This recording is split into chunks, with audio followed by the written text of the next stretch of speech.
it was just pod racing. But it also wasn't. The surface level portrayal of the character was actually really, really annoying. There's not enough screen time for me to even consider this to be a good idea. Hi guys, welcome back to another Nerd Rants video. Today we're going to be talking about something I watched that I'm really behind the 8 ball on. It's season 2 of Bad Batch. It's been out for a while, but there's a whole situation at Disney Plus and all that, and so I didn't get to watch it until like a week ago. But yeah, so I'm a little behind the 8 ball on this one, but still worth reviewing. Honestly, I think the season was better story-wise than the first season. I felt like there were less filler episodes and a little more of a story. Not that there wasn't a story in the first season, it just felt a little less connected than this season felt. Like it wasn't a huge overarching thing. It was just the rise of the Empire and Crosshair doing his thing, but it felt a little disjointed and there wasn't this overarching thing happening. Whereas in this one, there was like this overarching villain that we were doing and like this plot that we were dealing with and discovering throughout the season. And it just felt a little bit more cohesive to me compared to the first season plot-wise. But yeah, I mean, we needed the first season to introduce all this stuff and it was good for what it did with introducing the characters and pretty much setting up for what the situation is when season 2 starts. But yeah, just like story-wise, I think season 2 played out a little bit better than season 1 did because there was a little more of an overarching story. With that being said, there are 2 episodes that I don't think really needed to exist. Like, they weren't necessary to the story. It's the racing one where it's essentially pod racing. Sid takes on a bet, loses, and then as they have, it's Tech Omega and Wrecker have to get her out of it. And it's not a super entertaining episode. It's very much a filler and it doesn't add anything to the story, besides show the Bad Batch's loyalty to Sid and imply that she's not going to show the same. Which we didn't need an entire episode. Like, that was literally a starting point of her character. She's not necessarily the most trustworthy person. And we see in other episodes of season 1 and even season 2, their loyalty to her. So really the episode wasn't super necessary, because it really didn't add a whole lot because we already knew this about Sid's character. And it just wasn't as entertaining as all of the other ones because there really wasn't anything added to the story, and it was just pod racing. But it also wasn't, so I don't know what it was. The other episode that really didn't need to exist was the treasure hunting episode. Treasure hunter lady, cannot remember her name off the top of my head, but did not like her character at first. Like, before, like, surface level, her character is annoying, and it reminded me of the was it Martez sisters or whatever from the 7th season of Clone Wars that were just an abomination to society and didn't need to exist. Surface level, that's what she reminded me of, and so I was really, really not looking forward to her character showing up more. I was really hoping she wouldn't, and then we had an entire episode where they go on a mission with her, and I didn't like it. I really didn't like it because I found her character at that point very annoying, just with how she acted. The surface level portrayal of the character was actually really, really annoying. And then the one episode where we get a little bit deeper into her character and like her home base and whatever else, she gets a little less annoying in that. Like, she's still not my favorite character, but she gets less annoying after that episode.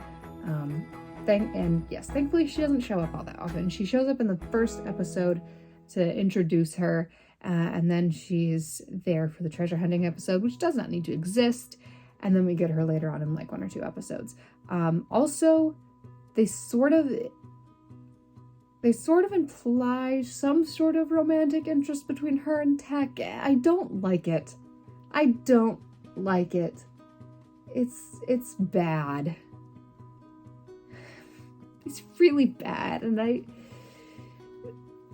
it made me a little bit happy for what happened in the finale. Like, I wasn't happy about it, but I was happy that it would just negate the implications of him and her having a romance of any kind. Like, that, what was that choice? Why? There's not enough screen time for me to even consider this to be a good idea. Like, even the clones that we have a lot of screen time with, I don't really have, and like, I can't envision them in a relationship. The only clone I can envision in a relationship is the one that gets introduced having already been married and had kids. That's the only clone I can imagine in any kind of romantic relationship. And now we're taking these 2 characters that have very little screen time together and implying that kind of relationship. And my brain immediately just went, no. That can't happen. That's not right. It's no. So yeah, those 3 things, those 2 episodes and that 1 relationship dynamic really didn't need to exist in the season, and they were probably my biggest complaints with it. Were those 3 things. Just, they were unnecessary. They didn't need to exist, but you made them exist, and so they are the thing now. But the rest of the season is actually very good. Because we have this overarching plot, we continue to figure out what's happening with all the cloning stuff after Kamino was destroyed, with the surviving Kaminoans and this outpost, essentially, a cloning base that they had. And this Imperial scientist who, during the Republic days, literally got essentially dishonorably discharged from his duties or whatever, because of his methods were just a little bit crazy and too much.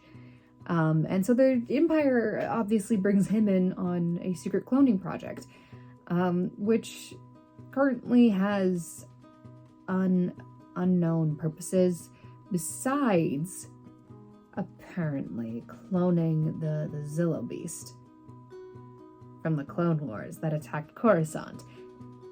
And I kind of love that they brought that back in. It was just a very fun detail in that episode to have that throwback. And it does make sense that the Empire would want to develop essentially a weaponized version of the Zillo Beast because of all the destruction that it caused on Coruscant. So that was a fun little episode that we had, and just having these implications towards what's happening, and the Empire wanting to keep this so airtight that they literally take all of the citizens from the village nearby where the Zillo Beast attacks that have seen it, and they take them all captive so that no one can say anything, so that no one knows what's happening. And it's cool. The scientist is kind of a douchebag, and he's hateable, which is the point. He's hateable.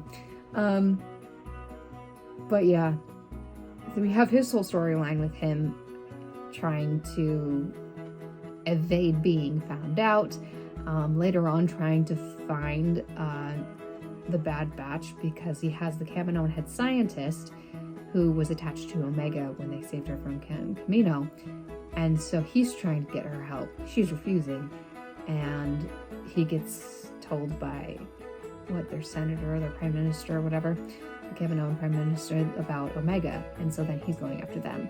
And so we have this all playing out and all of these little implications, and they're getting clues of what's happening, but they don't actually know what's happening. And we also have this, which is the best part, this also ties in throughout to Crosshair's storyline, because we don't get a lot of time between Crosshair's storyline and the main squad's storyline throughout the first season, which is probably why it feels a little more disjointed. Whereas in this one, I feel like it flows a little bit more together. Like, it's a separate story happening for him, but like some of the struggles and some of the themes and some of the obstacles that they're facing are the same. And eventually he gets taken by the scientist, and so that just brings it all the way around, and now their stories are interconnected again. But Crosshair's story in this one is also very interesting, like a lot more interesting, because throughout this whole thing we have senators and all of that trying to fight for clones' rights. It's like, they're clones, yes, but they're still people, especially as they're trying to get, the Empire is trying to decommission them in favor of a volunteer militia. And so we have all of this happening, and which the Bad Batch get involved in because of Rex.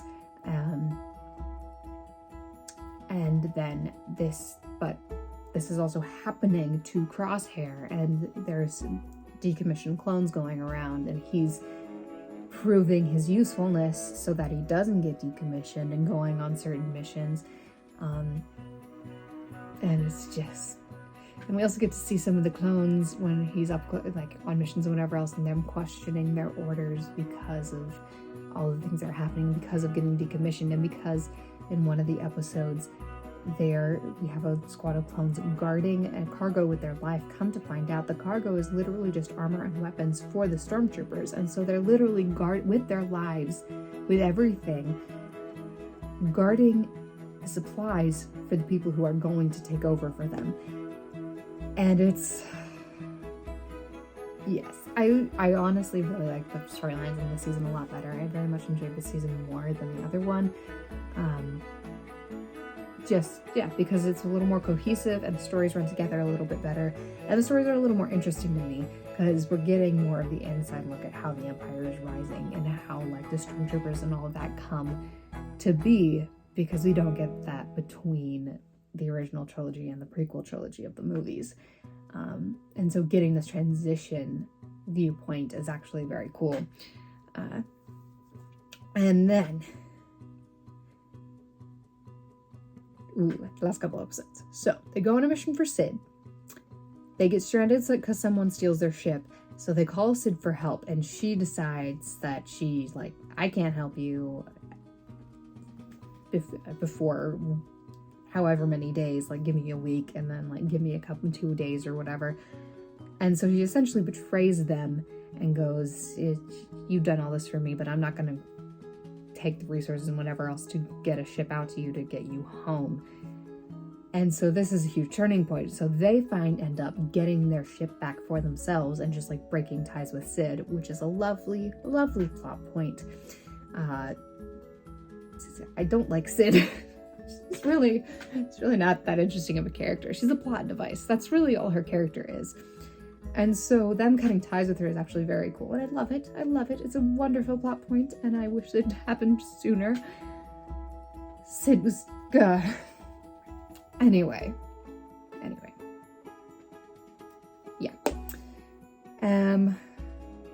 Because of that, they have to go into hiding because of everything Sid knows about them, because they trusted her, and so they told her things, and she found out things and whatever else. And so they go into hiding on the treasure hunter lady's home base or whatever, which is basically just a planet full of refugees and this city full of outsiders. And so one of the few places that they could actually fit in, and them taking a break, like, we need a rest from the constant action, the constant missions. Like, Omega needs to be a normal kid for a while.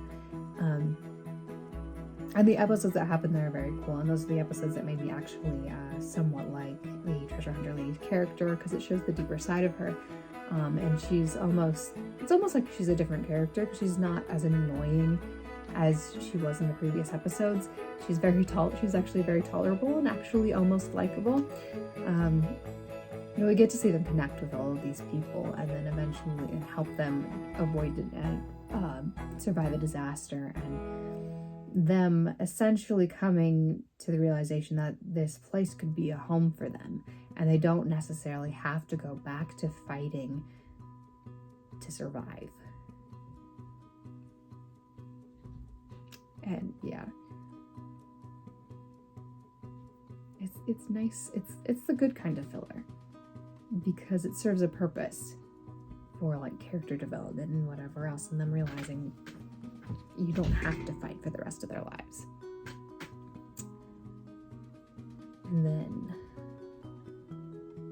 And then, oh, the plot point I forgot to mention, Echo leaves after their mission on Coruscant to help with the whole clones' rights thing, because they meet up with Rex and, you know, do their whole mission thing. And then Echo decides to stay with Rex because throughout this whole thing, he wants to be doing more. Whereas Hunter is a little more focused on the protecting Omega, surviving, protecting Omega, and not as much on doing more against the Empire or for the clones or whatever else. He's very much focused on his own squad. And so Echo goes off with Rex to try and be more useful to the other clones and all the fun things, and be more active, I guess. And so anyway, excuse me. Anyway, they end up reuniting for another mission to an Imperial base for a chance to locate the scientist that they've been getting snippets and clues and whatever about since the beginning of the season, essentially. And it's their chance to find him and then track him to the home base, because that's a detail that they have no idea. Nobody does. And so they go on the mission, and of course, things don't go according to plan. They run into Saw Gerrera and his rebels, which, gosh, Saw, the ends, like, your goal is right. How you get there and how in the way you are throughout the entirety of every series that you're involved in gets a little annoying. Nothing against Saw's character. He's a really character, but he's like annoyingly obstructive. He's in the way all the time. And to the point at this point where he's still a character, but he's on the line of almost being a plot device to make things more difficult. Just about. He's definitely walking the line of becoming just a plot device to make any mission in that era more difficult for everybody. So yeah, everything goes wrong. They try to escape. Tech presumably dies. Like, we don't see a body, but he also falls into a pit with half of a monorail car falling on top of him. So no confirmation at this point, but he could very well be dead. And according to my cousin who met D. Bradley Baker, he hopes that Tech is dead because he died, as any clone would want to. So yeah, we'll see. We'll see what happens with Tech in season 3.